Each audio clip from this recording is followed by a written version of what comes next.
നമ്മൾ ഫണ്ടമെന്റൽ ക്വാണ്ടിറ്റീസിനെ കുറിച്ച് പറഞ്ഞിരുന്നു. അപ്പോൾ ഏറ്റവും പ്രധാനമായിട്ട് നമ്മൾ മനസ്സിലാക്കേണ്ട ഫണ്ടമെന്റൽ ക്വാണ്ടിറ്റീസ് ഏതൊക്കെയാണെന്ന് വെച്ചാൽ ഒന്ന് നീളമാണ് അല്ലെങ്കിൽ ലെങ്ത് ആണ്, മറ്റൊന്ന് മാസ് ആണ്, മറ്റൊന്ന് ടൈം ആണ്, മറ്റൊന്ന് ടെമ്പറേച്ചർ, കറണ്ട്. ഇവിടെ നോക്കി നിങ്ങൾക്ക് ഇവിടെ കാണാം length, mass, time, temperature, current. അതിന്റെ കൂട്ടത്തിൽ രണ്ടാൾക്കാരും കൂടെ ഉണ്ട്, ഒരു ക്ലാസ്സിൽ പഠിക്കും. എമൗണ്ട് ഓഫ് സബ്സ്റ്റൻസ് എന്ന് പറഞ്ഞാൽ ഒരു വസ്തുവിൽ അടങ്ങിയിരിക്കുന്ന മോളിക്യൂൾസിന്റെ അളവിനെയൊക്കെ നമ്മൾ പറയാൻ വേണ്ടി, അല്ലെങ്കിൽ ഇത്ര വോളിയത്തിൽ ഇത്ര ഉണ്ട് എന്നൊക്കെ പറയാൻ വേണ്ടി, മാറ്ററിന്റെ അളവിനെ പറയാൻ വേണ്ടി നമ്മൾ ഉപയോഗിക്കുന്നതാണ് എമൗണ്ട് ഓഫ് സബ്സ്റ്റൻസ്. അതിനെ മോള് എന്നാണ് വിളിക്കുക. മറ്റൊന്ന് ഈ ലൈറ്റ് ഒക്കെ അടിക്കുമ്പോൾ ലൈറ്റിന്റെ പ്രകാശം എത്രത്തോളം വരുന്നു എന്നൊക്കെ പറയുന്ന നമ്മൾ മറ്റൊരു യൂണിറ്റ് ഉണ്ട്, അതിനെ ലൂമിനസ് ഇന്റൻസിറ്റി എന്ന് പറയും. അപ്പൊ ഇത്രയും ആൾക്കാരാണ് നമുക്ക് ഏറ്റവും ഫണ്ടമെന്റൽ ആയിട്ടുള്ളത്. ഇവരെ അങ്ങോട്ടും ഇങ്ങോട്ടും ഗുണിച്ചും ഹരിച്ചൊക്കെ കിട്ടുന്ന ആൾക്കാരാണ് ഡിറൈവ്ഡ് ക്വാണ്ടിറ്റീസ് എന്ന് പറയുന്നത്. നമ്മൾ നേരത്തെ പറഞ്ഞിരുന്നു. അപ്പൊ ഈ ഫണ്ടമെന്റൽ ക്വാണ്ടിറ്റീസിന്റെ യൂണിറ്റുകളെ കുറിച്ചാണ് നമ്മൾ പഠിക്കുന്നത്. SI യൂണിറ്റുകളെ കുറിച്ചാണ് പഠിക്കുന്നത്.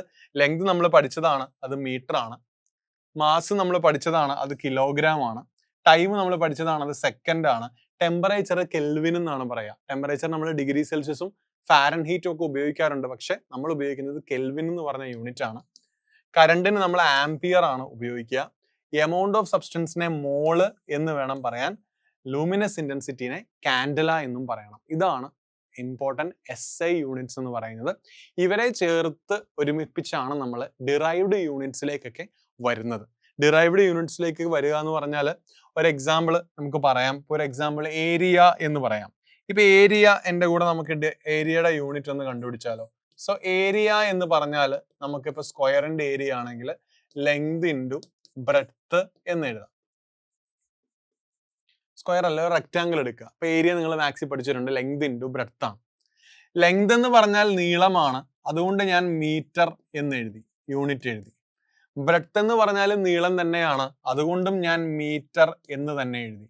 മീറ്റർ ഇൻറ്റു മീറ്ററിനെ മീറ്റർ സ്ക്വയർ എന്ന് എഴുതാം. അപ്പൊ ഏരിയയുടെ യൂണിറ്റ് മീറ്റർ സ്ക്വയർ ആണ് എന്ന് പറയാം. ഏരിയയുടെ യൂണിറ്റ് എന്താണ്? മീറ്റർ സ്ക്വയർ ആണ്. ഇനി വോളിയം എടുത്താലോ. വോളിയം എന്ന് പറഞ്ഞാൽ length into breadth into height ആണ്. ഒരു ക്യൂബ് ആണെങ്കിൽ ലെങ്തിന്റെ യൂണിറ്റും മീറ്റർ ആണ്, ബ്രെഡ്ത്തിന്റെ യൂണിറ്റും മീറ്റർ ആണ്, ഹൈറ്റിന്റെ യൂണിറ്റും മീറ്റർ ആണ്. കാരണം ഇവരെല്ലാം നീളങ്ങളാണ്. അപ്പൊ 3 പ്രാവശ്യം വന്നാൽ മീറ്റർ ക്യൂബ് എന്ന് കൊടുക്കാം. കണ്ടോ, വോളിയത്തിന്റെ യൂണിറ്റ് കിട്ടി, മീറ്റർ ക്യൂബ് എന്ന് കിട്ടി. ഇനി നമുക്ക് സ്പീഡ് എഴുതാം.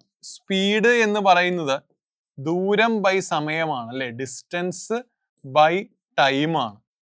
ദൂരം എന്ന് പറഞ്ഞാൽ മീറ്റർ ആണ്, സമയം എന്ന് പറഞ്ഞാൽ സെക്കൻഡ് ആണ്. അപ്പൊ മീറ്റർ ബൈ സമയം അല്ലെങ്കിൽ മീറ്റർ പെർ സെക്കൻഡ് എന്ന് കിട്ടും. എന്ത് കിട്ടും? മീറ്റർ പെർ സെക്കൻഡ് എന്ന് കിട്ടും. അപ്പൊ ഇങ്ങനെ നമുക്ക് ഡിറൈവ്ഡ് യൂണിറ്റ്സിനെ എഴുതാം. അപ്പൊ ഇവിടെയൊക്കെ നമ്മൾ ആരെ ഉപയോഗിച്ചിട്ടുണ്ട്? ഫണ്ടമെന്റൽ യൂണിറ്റ്സിനെ ഉപയോഗിച്ചിട്ടുണ്ട്, അല്ലെങ്കിൽ SI യൂണിറ്റ്സിനെ ഉപയോഗിച്ചിട്ടുണ്ട്. എന്താണ് SI യൂണിറ്റിന്റെ ഗുണം അല്ലെങ്കിൽ ബെനിഫിറ്റ്സ് എന്ന് പറഞ്ഞാൽ, ഒന്ന് സ്റ്റാൻഡേർഡൈസ്ഡ് ആണ്, എല്ലാം ഒരു കൃത്യമായി നമ്മൾ ഡിഫൈൻ ചെയ്തിരിക്കുന്ന യൂണിറ്റുകളാണ്. മറ്റൊന്ന് ഇന്റർനാഷണലി അക്സെപ്റ്റഡ് ആണ്, എല്ലായിടത്തും പോയാലും അവർ ഉപയോഗിക്കുന്നത് ഇത് തന്നെയായിരിക്കും. ഇനി units of all other quantities can be expressed. Derived യൂണിറ്റ്സിനെ നമുക്ക് ഫണ്ടമെന്റൽ യൂണിറ്റ്സ് ഉപയോഗിച്ച് നമുക്ക് ബാക്കി നമുക്ക് എക്സിസ്റ്റ് ചെയ്യുന്ന എല്ലാ ക്വാണ്ടിറ്റീസിനെ നമുക്ക് എന്ത് ചെയ്യാൻ സാധിക്കും? ഈ പറഞ്ഞ ഫണ്ടമെന്റൽ യൂണിറ്റ് ഉപയോഗിച്ച് എക്സ്പ്രസ് ചെയ്യാൻ സാധിക്കും. അതാണ് ഇതിന്റെ ഏറ്റവും വലിയൊരു പോയിന്റ് എന്ന് പറയുന്നത്. നമ്മുടെ സയൻസിൽ പഠിക്കുന്ന ഏത് ക്വാണ്ടിറ്റീസ് എടുത്താലും നമുക്ക് അവരെ ഈ ഫണ്ടമെന്റൽ യൂണിറ്റ്സ് ഉപയോഗിച്ച് എന്ത് ചെയ്യാൻ സാധിക്കും? എക്സ്പ്ലെയിൻ ചെയ്യാൻ സാധിക്കും.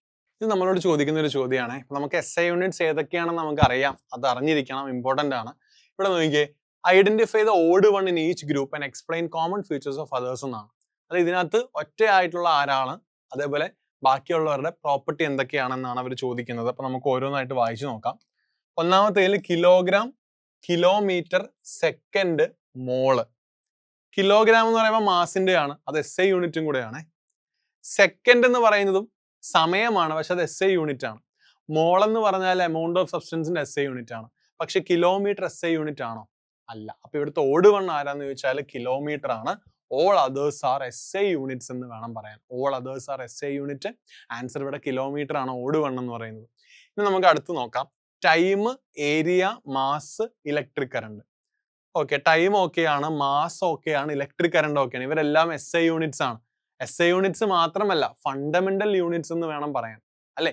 ദേ ആർ ഓൾ ഫണ്ടമെന്റൽ യൂണിറ്റ്സ്. നേരത്തെ ചോദ്യം എന്താ പറയണ്ടേ? Remaining are fundamental units. അപ്പൊ ഇവിടെ നോക്കി, ഇവിടെ ഏരിയ ആണ് ഒറ്റയാറ്, ബാക്കിയെല്ലാം ഫണ്ടമെന്റൽ ക്വാണ്ടിറ്റീസ് ആണ്. റിമൈനിങ് ആർ ഫണ്ടമെന്റൽ ക്വാണ്ടിറ്റീസ്, കാരണം അവർ യൂണിറ്റ്സ് അല്ല, അവിടുത്തെ ക്വാണ്ടിറ്റീസ് ആണ്. Metre, kilogram, second, degree Celsius. Degree Celsius അല്ലെ ഓഡ് നമ്പർ? കാരണം ഡിഗ്രി സെൽഷ്യസ് എന്ന് പറഞ്ഞാൽ എന്തല്ല, ഫണ്ടമെന്റൽ യൂണിറ്റ് അല്ല, കെൽവിൻ ആണ് ഫണ്ടമെന്റൽ യൂണിറ്റ്. ബാക്കി എല്ലാവരും ഫണ്ടമെന്റൽ യൂണിറ്റ്സ് ആണ്. മീറ്ററും കിലോഗ്രാമും സെക്കൻഡും ഒക്കെ എന്ത് തന്നെയാണ്?